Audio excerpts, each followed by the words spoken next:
তুলা ও বস্ত্র খাতের উপর আরোপিত 2% অগ্রিম আয়কর আগামী সোমবারের মধ্যে প্রত্যাহারের দাবি জানিয়েছে বাংলাদেশ টেক্সটাইল মিল অ্যাসোসিয়েশন।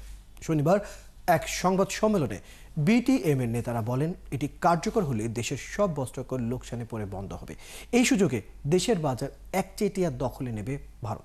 বর্তমান সরকারও আগের ধারাবাহিকতায় ভারতের স্বার্থ সংরক্ষণে দেশের বস্ত্রকলগুলোকে বন্ধের পায়তারা করছে কিনা এমন প্রশ্ন রাখেন বিটিএম এর সভাপতি জাহিদুল ইসলামের প্রতিবেদন।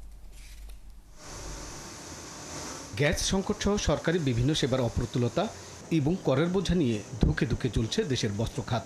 টাইলক্স টয়লেট ক্লিনার, যার অ্যান্টিব্যাকটেরিয়াল এজেন্ট টয়লেটের কোনায় কোনায় পৌঁছে 99% জীবাণু ধ্বংস করে। সংবাদ সম্মেলনে বিটিএমই নেতারা বলেন, দেশের অর্থনীতি এবং কর্মসংস্থানে বড় অবদান রাখা বস্ত্র খাতকে বিদেশি ষড়যন্ত্রে বন্ধ করতে এবার তুলা আমদানিতে 2% অগ্রিম আয়কর বসালো সরকার। আমাদের ইনকাম নাই, এখন ইনকাম ট্যাক্স দিতে হবে, তাও আবার অ্যাডভান্স।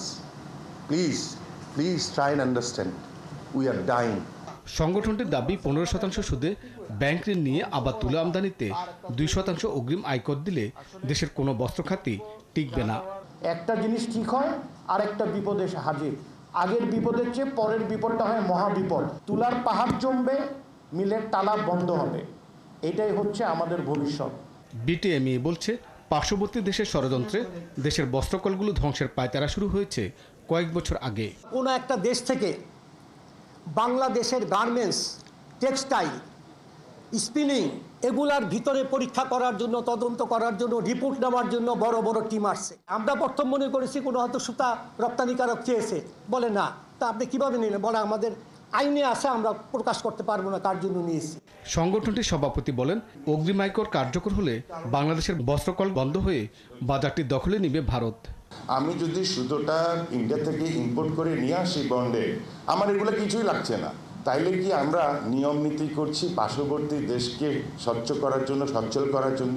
সভায় বাংলাদেশ কটন অ্যাসোসিয়েশনের নেতারা বলেন, ব্যবসায়ীদের সাথে কোনো আলোচনা ছাড়াই এমন আয়কর বসানো অযৌক্তিক।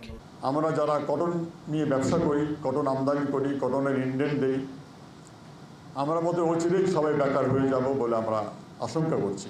যমুনাকে ঘেরাও করেন, রাস্তাঘাট বন্ধ করে দেন, তখন যেন তাদের শোনার একটা সময় আসে। সংবাদ সম্মেলনে জানানো হয়, এই আয়করের কারণে বস্ত্রকলগুলো বন্ধ হলে 1 বছরের মধ্যে গার্মেন্ট শিল্পেও ধস নামবে।